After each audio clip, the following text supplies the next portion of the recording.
Assalamualaikum warahmatullahi wabarakatuh. Balik lagi sama saya, Sofika Hadiantikur Rahmani 2018-031. Di sini saya bakalan ngejelasin tentang pasar keuangan atau lebih tepatnya tentang pasar modal. Nah, yang pertama pasar keuangan sendiri itu dibagi menjadi dua. Yang pertama itu ada pasar modal dan pasar uang. Pasar modal atau capital term adalah pasar keuangan untuk dana jangka panjang dan merupakan pasar yang konkret.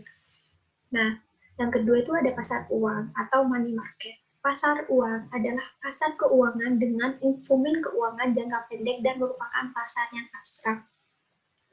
Nah, kalau ditanya berapa lama sih jangka panjang dan jangka pendek itu? Nah, di pasar modal jangka panjang itu lebih dari 1 tahun, sedangkan di pasar uang jangka pendek itu kurang dari 1 tahun. Nah, saya bakalan ngejelasin tentang pasar modal. Sebelum kita tahu apa sih pasar modal itu, kita harus tahu tentang sejarah perkembangan mengenai pasar modal. Nah, eh, saham dan obligasi itu dimulai pada abad ke-19. Jual beli efek ini telah berlangsung pada tahun 1880. Pada awal tanggal 12 Desember 1912 berdiri cabang bursa efek di Batavia. Nah, seiring berjalannya waktu, berdirilah secara resmi perusahaan bursa efek di Batavia pada tanggal 14 Desember 1912. Nah, ini perusahaan bursa efek pertama di Indonesia yang dinamain Vereniging for Effect Handel atau bursa efek. Dan saat itu pula dimulailah perdagangan saham dan obligasi. Nah, yang kedua ini tentang landasan undang-undang dan pengertian tentang pasar modal. Nah, pasar modal sendiri itu diatur di dalam Undang-Undang Republik Indonesia Nomor 8 Tahun 1995. Nah, sedangkan pengertiannya itu ada di undang-undang yang sama tentang pasar modal dan terdapat di pasal 1 ayat 12. Yaitu pasar modal adalah kegiatan yang bersangkutan dengan penawaran umum dan perdagangan efek, perusahaan publik yang berkaitan dengan efek yang diterbitkannya, serta lembaga profesi yang berkaitan dengan efek.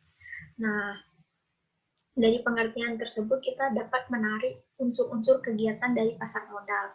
Yang pertama itu ada penawaran umum dan perdagangan efek. Yang kedua, perusahaan publik yang berkaitan dengan efek yang diterbitkannya. Yang ketiga, lembaga profesi yang berkaitan dengan efek. Nah, yang selanjutnya itu ada jenis-jenis pasar modal. Pasar modal itu nggak cuma ada satu, jadi ada banyak jenisnya. Aku bakalan ngejelasin 5 jenis pasar modal yang ada. Yang pertama itu pasar perdana atau primary market. Penawaran saham oleh emiten dilakukan sebelum diperdagangkan di pasar sekunder. Yang kedua, ada pasar sekunder atau secondary market. Merupakan perdagangan saham yang telah melewati masa penawaran pada pasar perdana. Saham pada pasar ini telah dijual luas setelah melalui masa penjualan di pasar perdana. Jadi, pasar perdana dan pasar sekunder ini saling berkaitan satu sama lain. Sebelum diperdagangkan di pasar sekunder, jadi ditawar dulu di pasar perdana. Yang ketiga, ada perusahaan efek. Perusahaan efek adalah pihak yang melakukan kegiatan usaha sebagai penjamin emisi efek, perantara perdagangan efek, atau manajer investasi.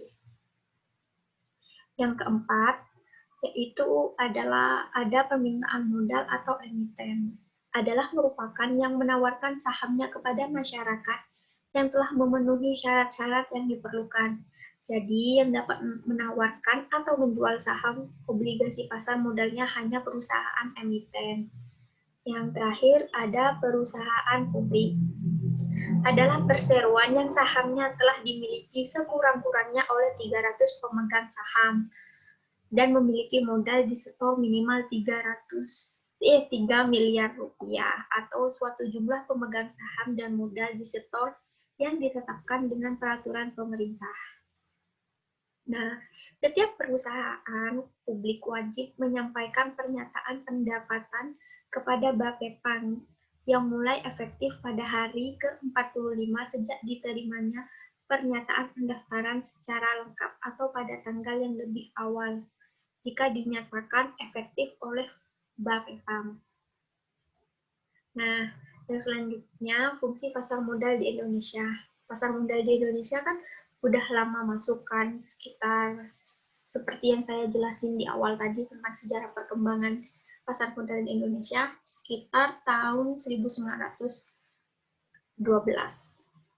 Nah, yang pertama itu sebagai sarana badan usaha untuk mendapatkan tambahan modal.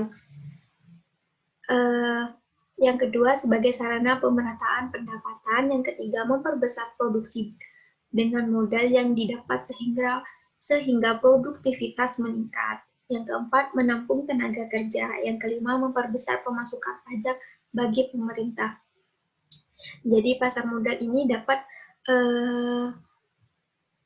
pemasukan pajak untuk pemerintah. Meskipun pajak sendiri tidak bisa kita rasain secara langsung. Seperti kayak jalan tol.